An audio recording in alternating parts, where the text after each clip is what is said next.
Bonjour et bienvenue dans cette toute nouvelle vidéo dédiée au terminal en spécialité mathématiques. Et dans cette vidéo dédiée au terminal en spécialité mathématiques, on va donc parler d'arrangement et de permutation. Ok? Alors avant de parler d'arrangement et de permutation, on va donc devoir parler d'un petit nombre qu'on appelle la factorielle. Alors peut-être vous le connaissez, peut-être vous ne connaissez pas. Ça c'est à vous de voir. Mais en tout cas on va le définir. Alors en fait si vous le connaissez normalement parce que vous l'avez bien travaillé pour le bac, la factorielle d'un nombre, ça on l'a vu normalement dans le chapitre sur les probabilités. On l'a revu aussi en maths expert récemment, pour ceux qui auraient suivi les vidéos récemment. Mais donc pour la factorielle d'un nombre, pour définir ce que c'est que la factorielle d'un nombre, on va tout simplement prendre un entier naturel. Donc soit n, un entier naturel. N factoriel, donc ça se note ainsi. La factorielle de n, ou n factoriel, c'est égal au produit de tous les termes, donc de k qui démarre à 1 jusqu'à n, de tous les cas. Donc en clair, c'est 1, fois 2, etc. jusqu'à n. Donc ça, c'est la notation un peu, on va dire, terminale, quand on n'est pas très professionnel. Après, quand on rentre dans le supérieur, c'est cette notation-là qui est utilisée. Donc ça désigne le produit de tous les termes entre, ça c'est le produit de tous les termes, donc de k qui démarre à 1 jusqu'à n. Ok? C'est un espèce de sigma en fait. Ok, le sigma c'est pour la somme. Et là, le produit, bah, c'est pour les produits. Ok, donc ça se note pi, le produit. Le sigma, bah, ça se note avec un S majuscule. Et là, donc le pi majuscule comme ceci, ça désigne le produit. Ok, nice. Maintenant qu'on a défini ça, et bah, tout de suite, on peut démarrer à des exemples. Ok, par exemple, un premier produit très classique, c'est de faire 5 factoriel. 5 factoriel, bah, c'est 1. Enfin, c'est le produit de tous les termes, donc de k qui démarre à 1 jusqu'à 5 de tous les termes, enfin de tous les facteurs, comme ceci. Ça, c'est la notation professionnelle. Et la notation un peu moins pro, bah du coup, c'est 1, fois 2, fois 3, fois 4, fois 5. En fait, c'est le produit de tous les nombres de 1 jusqu'à 5. Ça, bah, si vous effectuez le calcul, ça fait 120. Et donc là, on arrive à 5 factoriel. Vous voyez que ça monte très rapidement.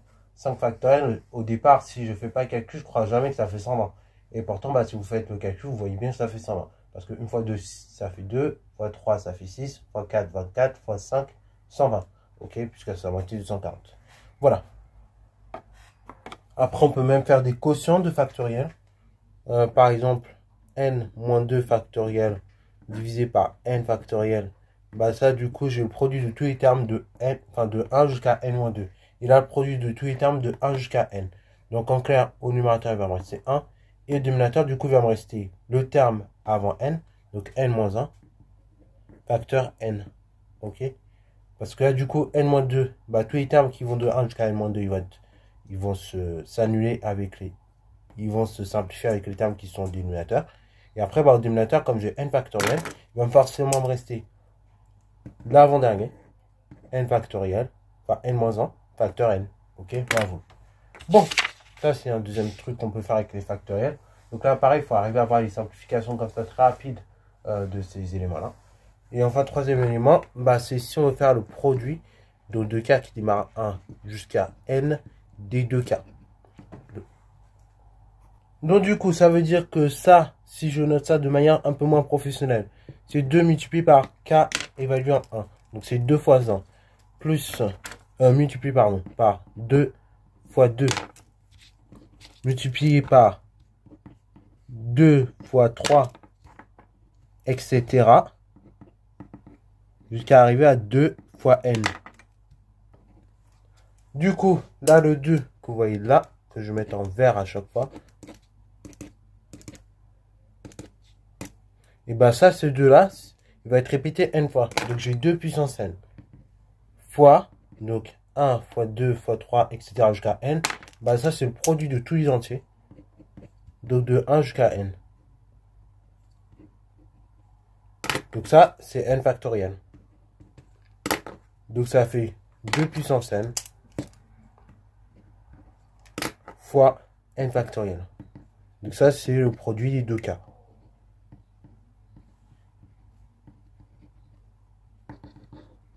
Voilà, donc une fois qu'on sait faire. Alors après, bon, là, je vous ai montré ce genre de choses. Après, on a ce qu'on appelle des produits télescopiques. Alors, bah, produits télescopiques, là, vous avez un exemple déjà là. ce sont des produits qui vont simplifier un peu comme ça. Ok. De même qu'avec les sommes, bon, c'est un truc, malheureusement, j'ai pas eu le temps de vous montrer. Je voulais vous montrer ça cette année, mais j'ai pas eu le temps de vous montrer. Avec les sommes, en fait, on peut procéder à des simplifications merveilleuses, puisque vous avez certaines sommes dites télescopiques qui vont s'annuler les unes à la suite des autres. Donc, malheureusement, c'est un truc que j'ai pas eu le temps de vous montrer, mais si là j'ai le temps durant les vacances, je vous le montrerai. Ok. Donc, des exemples de sommes télescopiques. Bon, du coup, ça c'est bon, c'est fait, c'est plié. Maintenant, on va parler d'arrangement et permutation. Alors, on parlait même d'arrangement et permutation. Dernière chose qu'on va définir sur les factoriels, comme ça vous ne demanderez plus la question. Petite remarque, ça c'est pour les élèves qui n'ont pas fait maths expert et qui n'auraient pas vu les vidéos du coup. Un résultat qui va vous surprendre, c'est 0 factoriel. Bon, a priori, quand je fais 0 fois 0, normalement ça fait la tête à Toto. Donc ça fait 0. Et on vous a toujours appris que 0 fois une quantité, n'importe laquelle, ça fait 0. Ok, vous voulez 0 fois 25 euros. Bah, ça veut dire que tu ne veux pas 25 euros en clair. Donc en clair, ça veut dire que tu veux 0 euros. Ok, vous voulez 0 fois 1 litre de lait. Vous buvez 0 fois 1 litre de lait. Bah, c'est-à-dire que tu ne bois jamais de lait. Ok, en clair, bah, normalement, 0 fois quelque chose, ça fait toujours 0. Sauf que dans le cas des factoriels, ce qui est assez surprenant, c'est que si je fais 0 factoriel, vous pourrez tester avec la calculatrice, mais en fait, ça fait 1. Alors ça, c'est vrai, mais c'est lié à une... Ça, c'est par convention, ça a été défini. Bon, là, j'en sais pas plus là-dessus, mais en tout cas, pour l'instant, c'est par convention. Tout ce que je peux vous dire sur 0 factoriel qui fait 1, c'est lié à une convention, ok. Et donc, en classe de terminale, en tout cas, on va la mettre ainsi. Ok, donc par convention, 0 factoriel, on dit que ça fait 1. Voilà. Maintenant, on va parler d'arrangement et de permutation. Ok. Donc, arrangement et permutation, deux termes de vocabulaire à bien connaître quand on veut faire du combinatoire. Donc, tout d'abord, on va parler d'arrangement. Ok. Donc, petite définition de ce terme. Définition. Donc, on va tout simplement prendre un ensemble E. Donc, soit E, un ensemble à n éléments. On va prendre donc un antinaturel qu'on va noter P. Et donc, ce antinaturel, il va être inférieur à n. Ça, c'est super important. On va donc appeler arrangement de P éléments de E. Donc, un arrangement de P éléments de E, c'est tout simplement l'ensemble des P de E. Donc, en clair, quand vous voulez un arrangement de P éléments de l'ensemble E, vous formez des P. Ok, vous formez comme ça des couples, des quadruplés ou des P de façon générale. Par exemple, vous prenez un ensemble E à 4 éléments.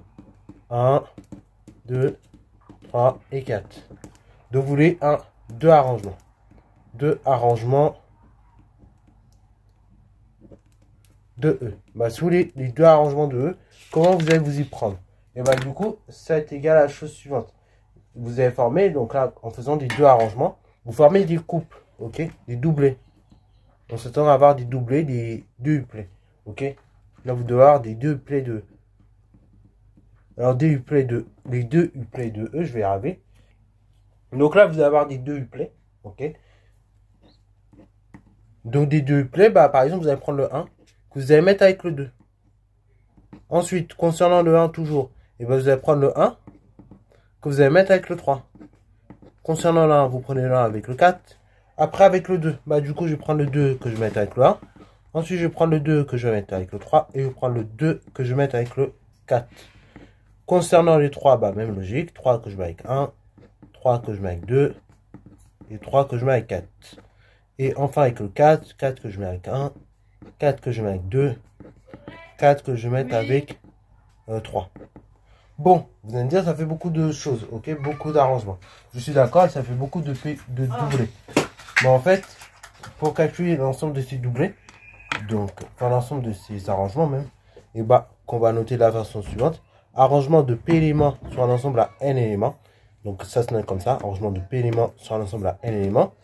On va le calculer. Alors, du coup, calcul d'un arrangement de P éléments à tout simplement dans un ensemble de n éléments, vous allez donc prendre n factoriel que vous allez diviser par n moins p factoriel.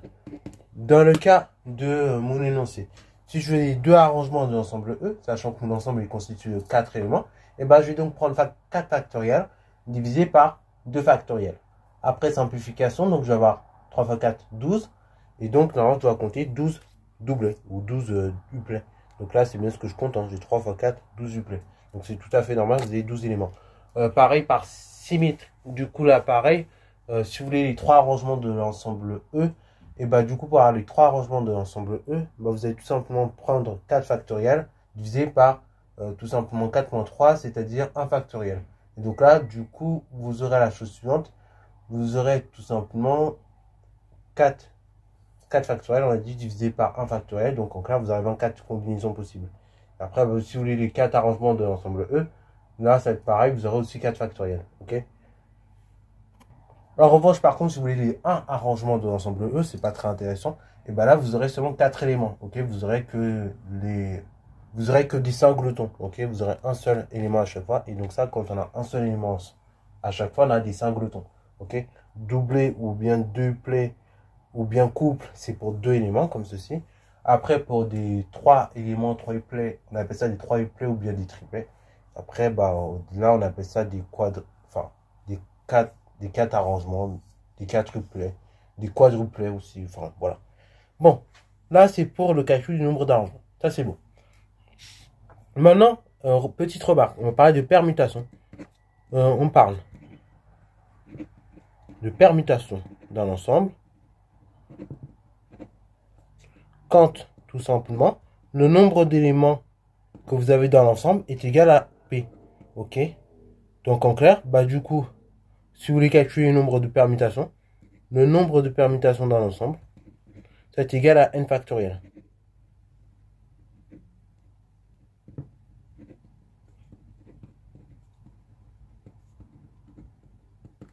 Alors, du coup, petite remarque concernant les permutations et les arrangements, qu'est-ce qui différencie d'eux?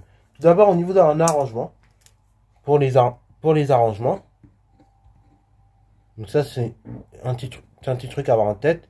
Pour un arrangement, et bah du coup, d'une part, l'ordre va compter. Ok. L'ordre compte et là vous voyez bien, parce que par exemple que je mette 2, 1 comme ceci ou bien 1, 2, même si vous avez les mêmes chiffres à l'intérieur, et bah le fait qu'ils ne soient pas dans le même ordre, et bah ça passe compter pareil. Ok. C'est 2 couples différents, c'est 2 plaies différents. Donc déjà, l'ordre compte quand vous faites des arrangements. Deuxième élément, non seulement l'ordre compte, et par contre, en revanche, l'ordre il compte. Par contre, en revanche, contrairement aux couples, et ben dans les couples, quand on faisait des produits cartésiens, quand on faisait des p-listes, on pouvait parfois avoir des éléments qui, dans les couples, pouvaient se répéter, genre du 1, 1, 2, 2, 2, 4, 4. Là, vous avez vu, quand j'ai fait mes permutations, mes arrangements, et bah, du coup, mes éléments ne se répètent pas, ok? Donc, pas de répétition. Ça, pareil, au fur et à mesure des exos qu'on fera dans ce chapitre-là, on apprendra à repérer un petit peu quand il s'agit d'un arrangement, quand il s'agit d'une permutation, des choses comme ça. Je vous ferai une petite vidéo là-dessus pour arriver à bien distinguer ça. Parce que je vous avoue, c'est pas évident du tout quand on fait du dénombrement de distinguer tout ça. Ensuite, donc ça c'est pour les arrangements. En revanche, pour les permutations, là, c'est encore un autre cas. Donc, qu'est-ce qu'on a? Et bah, tout d'abord, quand on fait des permutations, et bah, il faut savoir qu'également, lors d'une permutation, bah, on va voir les mêmes choses en fait. L'ordre, il va compter. Et du coup, on n'a pas de répétition. Ok, on ne peut pas avoir plusieurs fois le même nombre. Ok. En revanche, par contre, je peux inverser plusieurs fois les mêmes choses. Ok. Par exemple, 1, 2, 3, 4. Bah, je peux dire c'est 4, 3, 2, 1. Ok. J'ai le droit d'inverser comme ça l'ordre des éléments. Et donc ça, c'est pour une permutation. Ok. Par exemple, une permutation dans l'ensemble à 2 éléments. Et bah, du coup, si j'ai A et B qui sont dans l'ensemble, je peux dire très bien que c'est BA. Ok. Bah, vous. Donc là, c'est une permutation dans l'ensemble à 2 éléments. Bon, vous imaginez, on peut faire la même chose pour 3 éléments. Là, je ne vais pas le faire parce que ça me donnerait 6 permutations possibles. Pour 4, ça me donnerait 24 et ainsi de suite.